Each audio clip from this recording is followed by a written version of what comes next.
दोस्तों, क्या आप जानते हैं कि अंटार्कटिका हमेशा से बर्फ से ढका महाद्वीप नहीं था? आज जहां चारों ओर बर्फ ही बर्फ है, कभी वहां घने जंगल और अजीबोगरीब जीव रहते थे। करीब 56 मिलियन साल पहले वहां एक ऐसा शिकारी घूमता था जिसे सुनकर ही रोंगटे खड़े हो जाते हैं। एक विशाल पक्षी जो उड़ नहीं सकता था लेकिन शिकार करने में बेजोड़ था। इसकी ऊंचाई थी लगभग 6 फीट और वजन एक शेर जितना। लाखों सालों तक ये धरती के सबसे खतरनाक पक्षियों में गिना जाता रहा।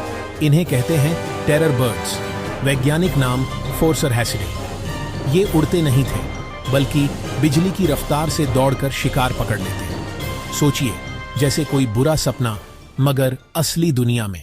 वैज्ञानिकों को अंटार्कटिका में इनका सबूत मिला है। सेमर आइलैंड की 4-5 करोड़ साल पुरानी चट्टानों से 2 विशाल पंजों की हड्डियां मिली। इतनी तेज और मुड़ी हुई कि कोई भी शिकार इनसे बच नहीं सकता था। उस समय दक्षिण अमेरिका और अंटार्कटिका आपस में जुड़े हुए थे। जानवर आसानी से एक महाद्वीप से दूसरे पर जाते थे।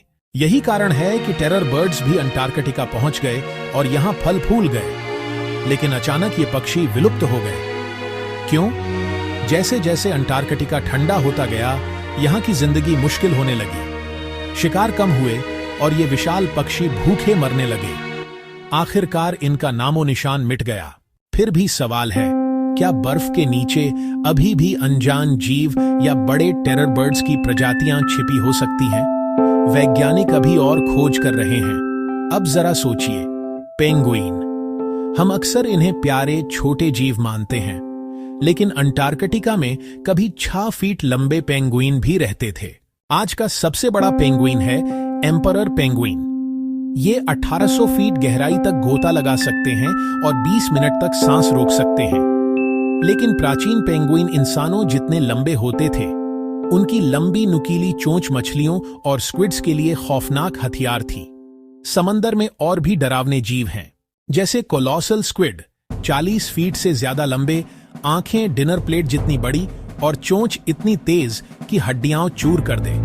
और फिर आते हैं ऑर्का, जिन्हें किलर व्हेल भी कहते हैं। ये झुंड में शिकार करते हैं, बिल्कुल भेड़ियों के झुंड की तरह, मगर समुद्र के भीतर। ये सील, मछलियां और यहां तक कि विशाल व्हेल्स तक को गिरा देते हैं। अब आते हैं अंटार्कटिका के रहस्यों और मिथकों पर। कई लोग सोचते हैं कि जब कोई आइसबर्ग टूटता है तो वह सीधे समुद्र में बह जाता है, लेकिन असलियत अलग है। आइसबर्ग कई बार दशकों तक समुद्र की तह में फंसे रहते हैं। कभी कभी ये समुद्री भंवरों में महीनों तक घूमते रहते हैं, जैसे आइसबर्ग A23A, जो लगभग 40 साल तक जमे रहा, फिर 8 महीने तक समुद्र में घूमता रहा। मतलब इनकी यात्रा कोई सीधी सरल नहीं होती, बल्कि एक थ्रिलर फिल्म जैसी रोमांचक होती है।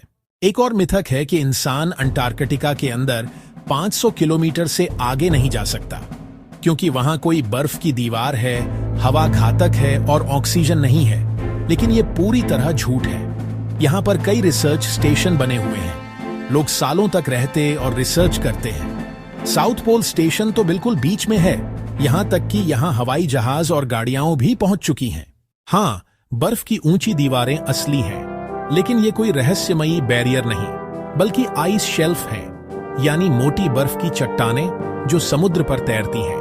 अब सवाल है, इतनी मुश्किल जगह में लोग रहते कैसे हैं? दरअसल अंटार्कटिका के रिसर्च स्टेशन छोटे छोटे शहर जैसे होते हैं। बिजली, हीटिंग, खाना, पानी और अस्पताल तक की सुविधा मौजूद है। सबसे बड़ा स्टेशन है मैकमर्डो स्टेशन, जहां गर्मियों में 1000 से ज्यादा लोग रहते हैं। यहाँ फायर स्टेशन, जिम, सब कुछ है। लेकिन सबसे मुश्किल है साउथ पोल स्टेशन। यहाँ खाना और ईंधन पहुंचाने के लिए हजारों किलोमीटर दूर से जहाज उड़ाए जाते हैं। सोचिए, ऐसी जगह पर रहना कितना चुनौती भरा होगा।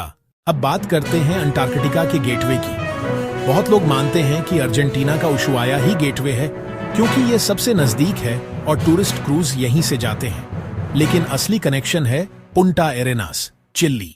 यहां से 22 देशों की टीमें अंटार्कटिका जाती हैं। यहां से नियमित फ्लाइट्स भी चलती हैं। मतलब असली दरवाजा यही है। उशुआया बस टूरिस्ट्स का ठिकाना है। और अब सबसे चौंकाने वाली बात, अंटार्कटिका जो दुनिया की सबसे ठंडी जगह मानी जाती है, वह अब धीरे धीरे गर्म होने लगी है। साल 2020 में सेमोर आइलैंड पर तापमान 59 डिग्री फ़ारेनहाइट दर्ज किया गया, इतना कि यूरोप के कई हिस्सों से भी ज्यादा गर्म। वैज्ञानिक मानते हैं कि इसका कारण है धरती की गर्मी बढ़ना, महासागरों में बदलाव और बर्फ का पिघलना। मतलब आने वाले समय में अंटार्कटिका फिर से अपने पुराने अतीत, घने जंगल और अजीब जीवों वाले दौर की तरफ लौट सकता है। तो दोस्तों, अंटार्कटिका सिर्फ बर्फ का रेगिस्तान नहीं है, ये कभी जीवन से भरपूर था और शायद आज भी बर्फ के नीचे कई रहस्य दबे हों। इनके बारे में आपकी क्या राय है, हमें कमेंट में जरूर बताएं और साथ ही इस चैनल को सब्सक्राइब भी करें। धन्यवाद।